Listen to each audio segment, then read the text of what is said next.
My name is Bill Ross. I'm a partner in this three-man operation.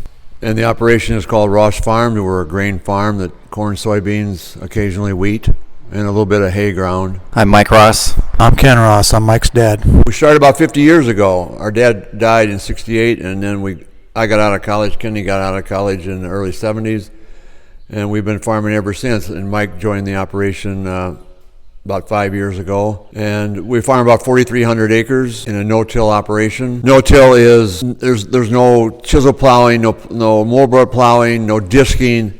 Our only tillage involves incorporating a cover crop. Our mix of crops is mostly corn and soybeans. It's about 55-45 corn, soybean. Occasionally wheat, like I said. We own a little bit less than half of that 4,300 acres and rent the rest from several landlords. We do use Compeer for crop insurance, both crop hail and the all risk coverage. Typically it's 75 to 80%.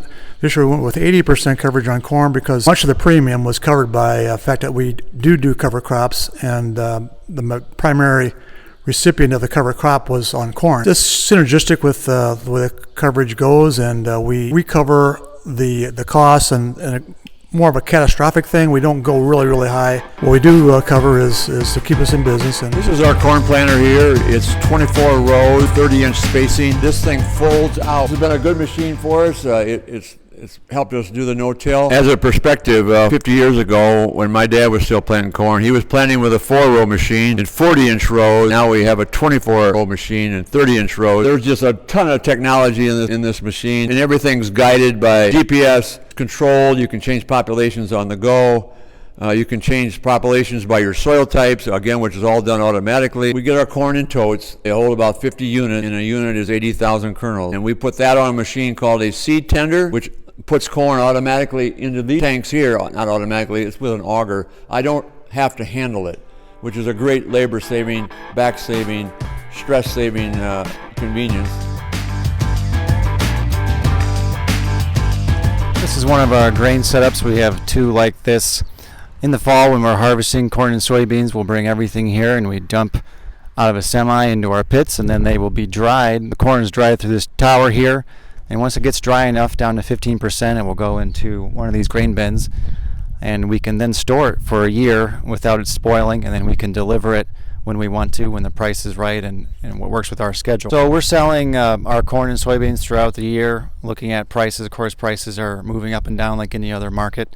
And even before we planted the corn or soybeans, we're looking at how the price is going to be, what the weather's going to be like, what's the global market situation, supply and demand, and trying to figure out when's going to be a good time to sell. So the grain bin allows us increased flexibility for when we actually have to deliver our product. Instead of having to do it all in the fall, we can hold and then we can sell when the price seems right to us. So we use different forward contracts, options and things like that to mitigate risk in different ways. So we've been storing corn in these different grain bins for decades, and as we grow bigger, we need bigger grain bins, bigger grain legs. Everything gets taller, it has to dry faster and keep up with more corn and soybean coming out of the field and bigger combines.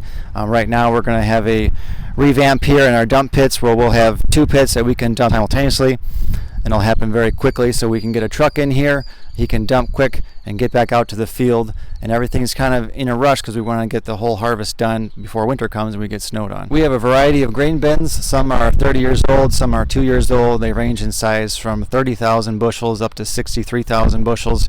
We also have this giant building over here which will hold over 100,000 bushels. And as your grain bins get bigger, then you have a bigger grain leg that has to be taller to reach all these different grain bins in different situations. So there's a team of engineers when they're building these things that try to figure out where do we put the next grain bin, how big does it have to be, how much cement underneath it, and how tall of a grain leg you have to be. And of course, when you want to get rid of it all, you have to be able to put it somewhere where it can get back into a semi. So you have to figure out how we're going to get it out of the bin and how many tubes and augers is that going to take.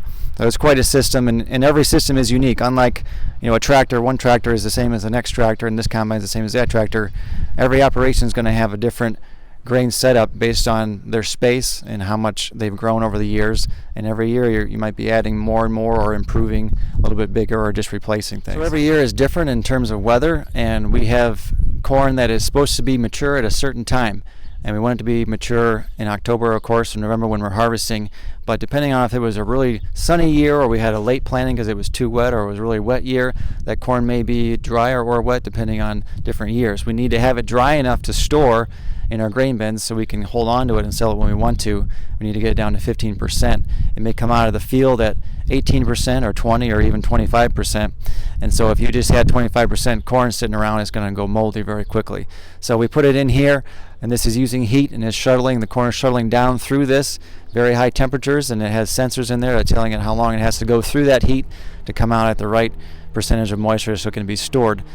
We do this all ourselves. We're saving money, not having to go to an elevator where we would drop it off and then they would charge us to store it for us. They would charge us to dry it, and then we'd have to figure out when we want to sell, and they're charging us every month.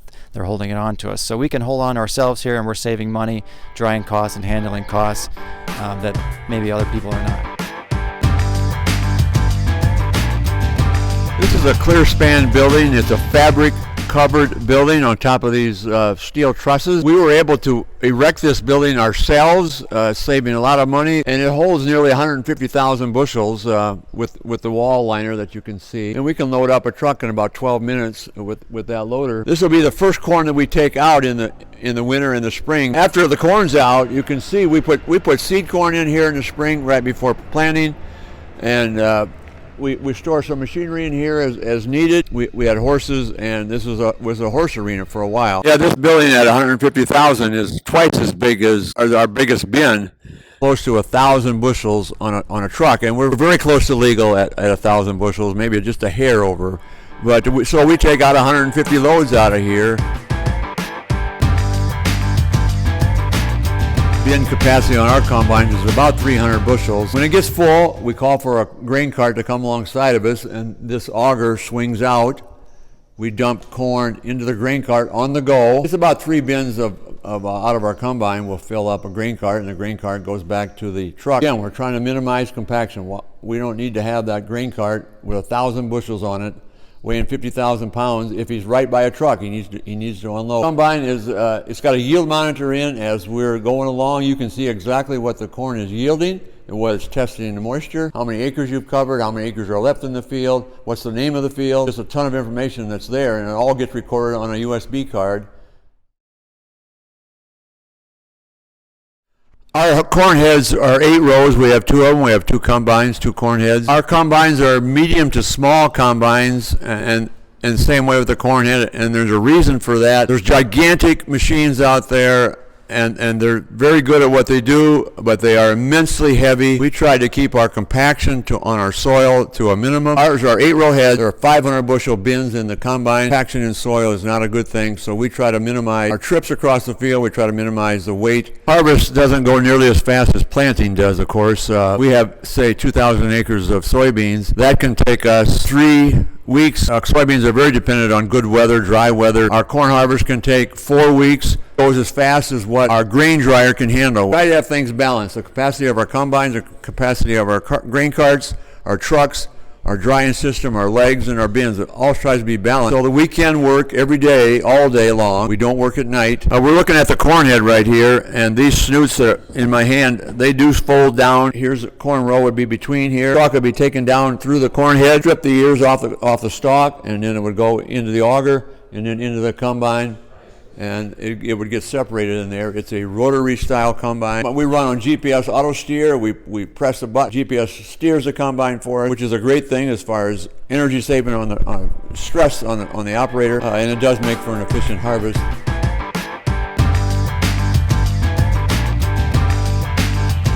So when you're driving around the Midwest, 99% of what you see is going to be corn or soybean. Right here we have a soybean field. It was planted in late April. Beans, you can see, have these nice leaves that are catching sunlight. They're still pretty small, but in a couple weeks they'll be big enough that they will completely shade out the row, capturing all that sunlight to make soybeans. These are 20-inch rows because it will close that canopy sooner and shade out the wheat. This cornfield was planted about the same time, late April, and you can see it's a much taller plant than the beans are. It will also capture about 99% of the sunlight coming through in a couple weeks, and the ground will be dark and the weeds won't have any sunlight. Corn's going to be over my head by the time we get into August, and it's going to make 200 bushels there's no other crop that's going to make anything in the Midwest as much as what corn can make on these soils. Throughout the early summer, we're monitoring the corn and soybeans as well, checking for weed pressure. People are also checking for insect problems, things like that, and we're also fertilizing just to give the corn the best environment it can have so that it has the best chance to make the biggest yield. We're blessed with good soils and good rains, but we have agronomists and experts that are looking at all this from satellite imagery,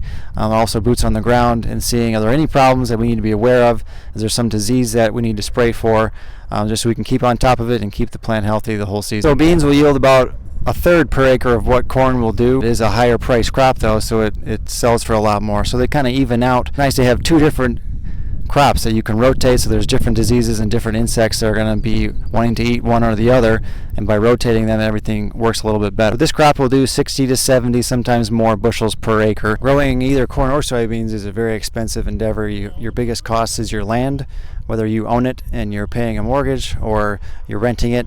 Then you have your seed and you have all of your equipment, your living expenses, and then all the fertilizer, very expensive, and of course that's gone up quite a bit with what's going on in Ukraine. They make a lot of our fertilizers, so does Russia. And you have fuel costs, all those type of things. In general, the soybean is a little hardier and is not going to need quite as much fertilizer, so it is a cheaper crop to grow, but different years the price of beans may be higher or lower than corn, so it's difficult to tell ahead of time, so we kind of rotate both of them so that we're getting that synergistic effect of two different crops and disease mitigation in that way.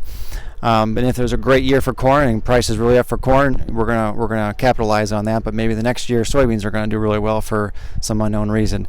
But corn does cost more, it needs more fertilizers, a bigger plant, it makes more crops, so it has a lot more fertilizer costs.